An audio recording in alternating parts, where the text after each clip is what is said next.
इस दौरान प्रधानमंत्री मोदी की जनसभा है। जनसभा में प्रधानमंत्री का स्वागत किया गया। मुख्यमंत्री भजनलाल संबोधन कर रहे हैं।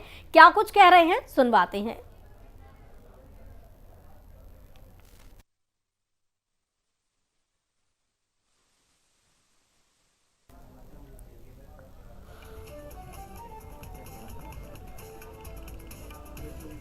प्रधानमंत्री की जनसभा आयोजित की गई है पुष्कर में। इस दौरान प्रधानमंत्री का स्वागत किया गया है। जो आवाज उठाई थी भारत माता की, जो आवाज डॉक्टर श्यामा प्रसाद मुखर्जी जी ने उठाई थी, वो आवाज को इतने दिन बाद जो भारतीय जनता पार्टी और जनसंघ ने वायदा किया था कि धारा 370 हटाएंगे, मैं आज आप देख रहे हो देश के यशस्वी प्रधानमंत्री नरेंद्र मोदी जी ने जो डॉक्टर श्यामा प्रसाद मुखर्जी के सपने थे उनको पूरा करने का काम हमारे प्रधानमंत्री जी ने किया है। मित्रों, मैं आपसे यही कहना चाहता हूं, हमारी पार्टी के अंदर जिस तरह से हिमाचल में 1989 में भाजपा की राष्ट्रीय कार्यकारिणी में संकल्प लिया गया था कि मंदिर वहीं बनाएंगे, लोग हमारा मजाक उड़ाते थे, लेकिन आप देख रहे हैं देश के यशस्वी प्रधानमंत्री जी नरेंद्र मोदी जी के नेतृत्व में शिलान्यास भी हुआ और 22 जनवरी को रामलला का दिव्य और भव्य मंदिर बना, उसकी प्राण प्रतिष्ठा का काम भी हुआ। ऐसे में यशस्वी प्रधानमंत्री नरेंद्र मोदी जी को मैं बधाई देना चाहता हूं, जिन्होंने 89 का सपना भी पूरा किया और 1951 की पार्टी का जो वादा था वो भी पूरा किया।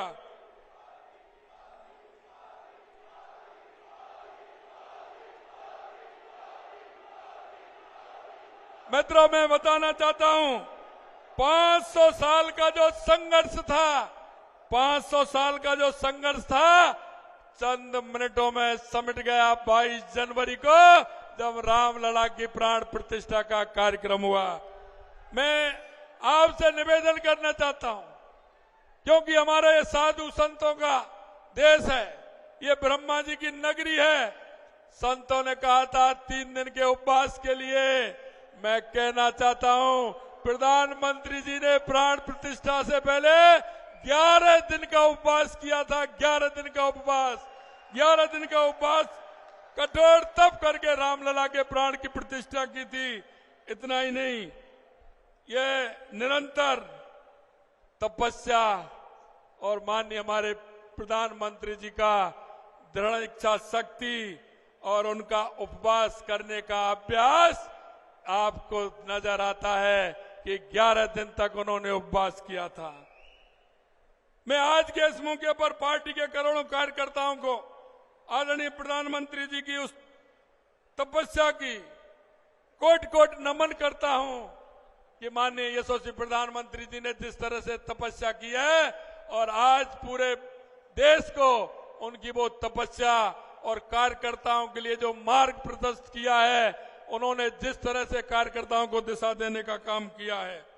माननीय प्रधानमंत्री जी देश की साख अंतर्राष्ट्रीय स्तर पर बढ़ाने के साथ साथ ही देश भर में हमारी धार्मिक सांस्कृतिक विरासत के प्रतीक मंदिरों जीर्णोद्धार कर आध्यात्मिक उत्थान का काम भी कर रहे हैं। राजस्थान की इस महान अनगिनत विभूतियों को सर झुका करके नमन करता हूं। साथियों, आज 6 अप्रैल को ही भारतीय जनता पार्टी की स्थापना हुई थी। ये संयोग देखिए कि आज ही मुझे पुष्कर क्षेत्र में आने का सौभाग्य मिला है।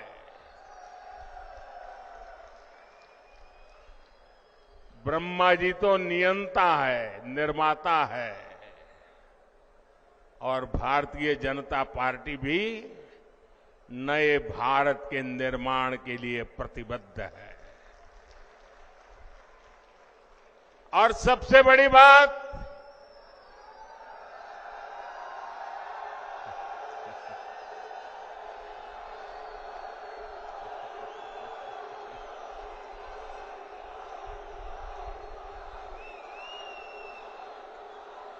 हमारा ये क्षेत्र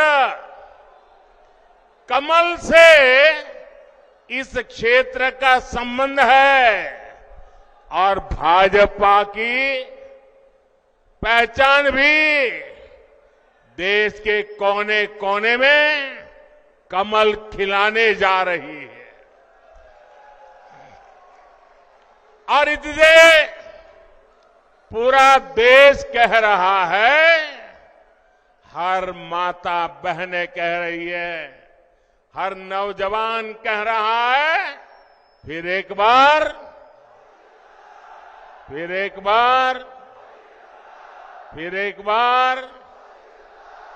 4 जून 400 पार, 4 जून।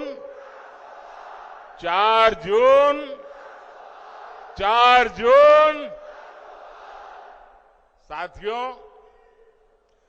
देश के इतिहास में कभी कभी ऐसे मौके आते हैं जब उस देश के नागरिकों का एक फैसला अगले सैकड़ों वर्षों का भविष्य तय करता है। 2024 का ये चुनाव ऐसा ही बड़ा अवसर है। ये कोई सामान्य चुनाव नहीं है। आप याद करिए, कितने दशकों से हमारे देश में जोड़ तोड़ वाली सरकारें चली रही थी।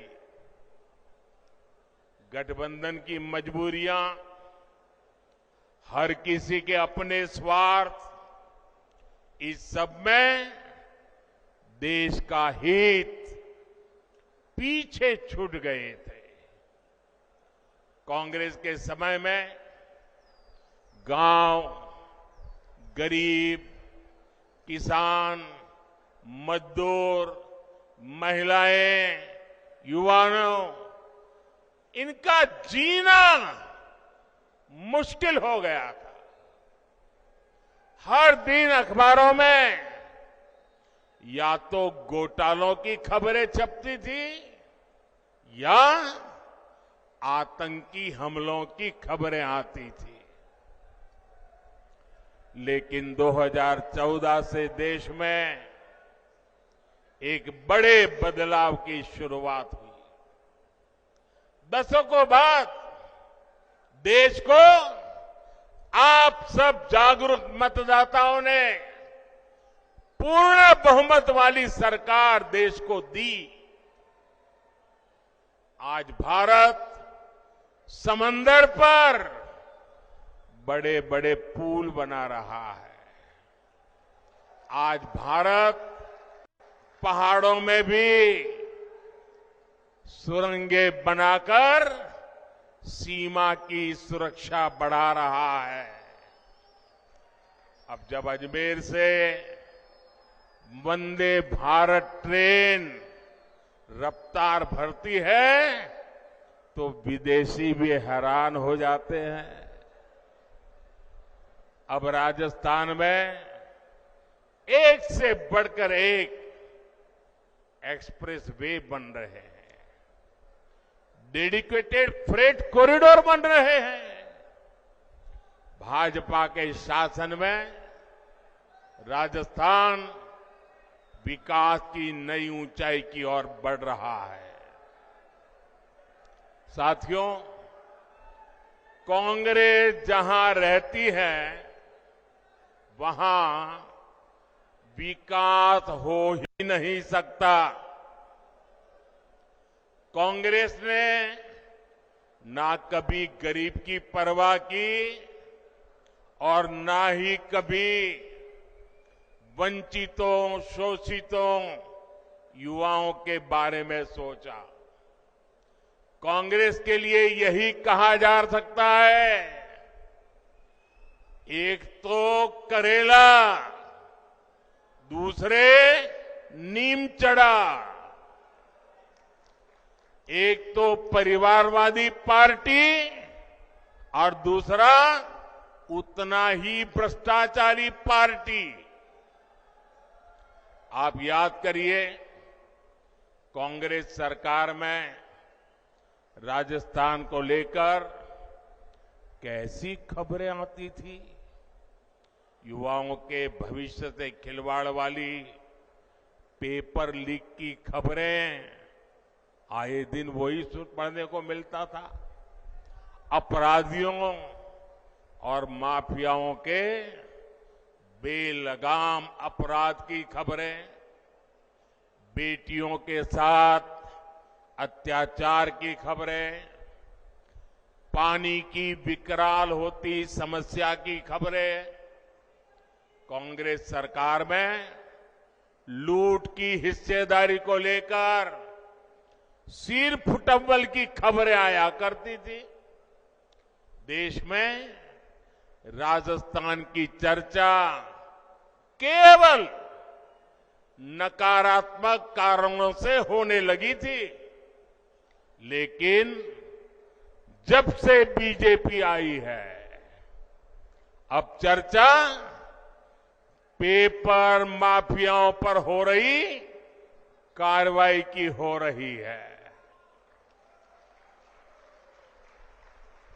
अब खबरें अपराधियों पर कस रहे कानून के शिकंजे की आती हैं। यहां भाजपा सरकार के आने के 100 दिन के भीतर ही वर्षों से लटकी ईआरसीपी पर सहमति बन गई है।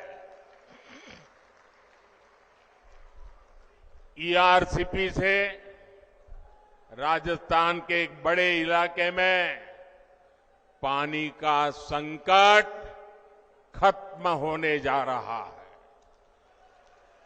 जिस तेज रफ्तार से देश का विकास होना चाहिए, वो तेज रफ्तार सिर्फ और सिर्फ भाजपा ही दे सकती है। साथियों, कल कांग्रेस पार्टी ने एक झूठ का पुलिंदा जारी किया है, अपना घोषणा पत्र जारी किया है। झूठ का ये पुलिंदा कांग्रेस की एक बहुत बड़ी सच्चाई, कांग्रेस को बेनकाब करने वाला एक घोषणा पत्र है।